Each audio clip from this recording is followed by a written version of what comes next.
It was early Halloween morning, a Sunday in 1999. Special Agent Scott Robbins of the FBI's Boston field office was sleeping when his wife, who was awake feeding their infant, woke him with the news of an airplane crash. The news was reporting that a plane had crashed into the chilly waters of the Atlantic Ocean about 60 miles south of Nantucket, Massachusetts. Several hours later, Scott was one of the many FBI employees who were called in to respond to a command post at Quonset Point, Rhode Island. At the scene, it was apparent that all 217 people on board EgyptAir Flight 990 had been killed. Wreckage from the Boeing 767, which departed from John F. Kennedy International Airport in New York City bound for Cairo International Airport in Egypt, was already being pulled from the sea for processing. As one of the 4 leaders of the Evidence Response Team, or ERT, it was Scott's mission to design a way to process, protect, and preserve all of the recovered debris on the dock. This was a fully loaded flight for an overseas trip, so there was quite a lot of fuel on board, so all that debris that was brought back reeked of jet fuel, very pungent odor of fuel. So all of that was, coated in jet fuel. It stunk really bad.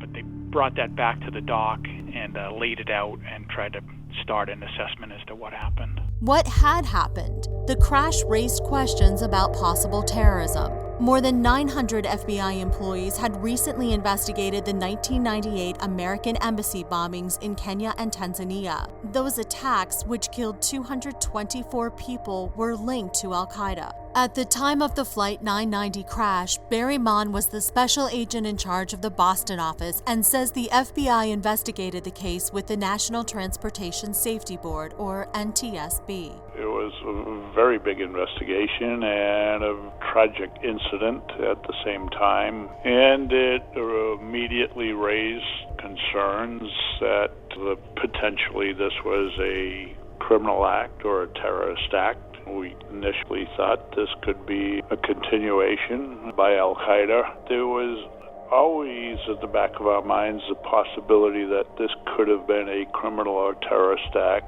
So we wanted to be involved from the very beginning, as well as, which NTSB agreed to, is to conduct it as a criminal investigation. Scott and evidence response teams continued to comb through the airplane wreckage in search of fire or explosion damage or gun residue, any evidence to help determine the cause of the crash.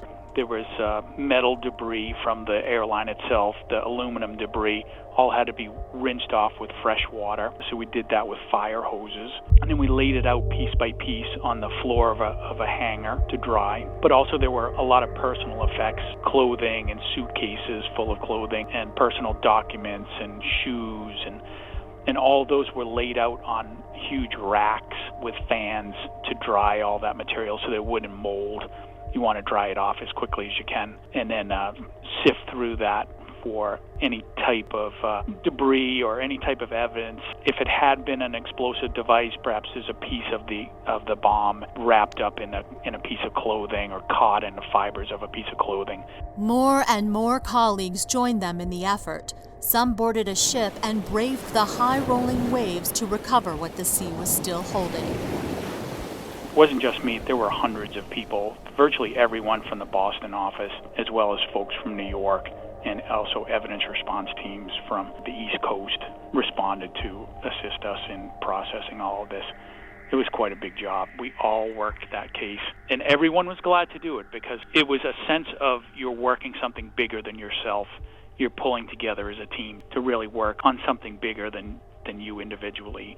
And you want to step up and do your part, however big or small that is. The scope of the job and the long days paled in comparison to the emotional toll it took. The evidence response teams were also charged with delicately handling the remains of the victims so they could be confirmed and identified. Scott says it was impossible not to deeply feel the gravity of the loss. When you're sifting through personal effects of adults and children alike, and also when you're recovering personal effects that were meant to be given as gifts or mementos, these are people's lives that you're dealing with when you recover a passport with a photo on it and you know that that person has died in an airline crash, in a horrific crash. You try to remain professional about all that, but it does take a toll. We're human after all. The teams kept at it. Days turned into weeks, and weeks turned into months, and finally the calendar read December 22nd. You're working tirelessly 16, 18 hours a day through Thanksgiving, right before Christmas, and then on December 22nd it all comes to an end for the most part. And you're told to go home and spend the holidays with your family. And to make that transition back can be rather difficult. To leave that very hectic pace with a sense of mission and then have it all turned off like a light switch, to make that transition can be difficult. Was it difficult then for you? Yes, it was. It would be another 2 years and 5 months before the probable cause of the crash was determined. The NTSB found no evidence that mechanical problems, weather issues, or a bomb caused the plane to go down. It indicated that the actions of a relief first officer contributed to the crash, but no conclusion was reached about the intent or motivation for his actions. 20 years have passed since EgyptAir Flight 990 plunged into the Atlantic Ocean on that Halloween morning. It's a time to remember and reflect, and you hope that you did everything that you could to treat the people that were lost with the dignity and respect that they deserved. And we all took that into consideration when we were handling any human remains or any personal property. It was inescapable that 217 people had died, and that you were there to try to make things right for the survivors, for the families.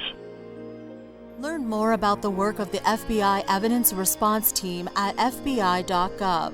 With Inside the FBI, I'm Molly Halpern of the Bureau. Thank you for listening.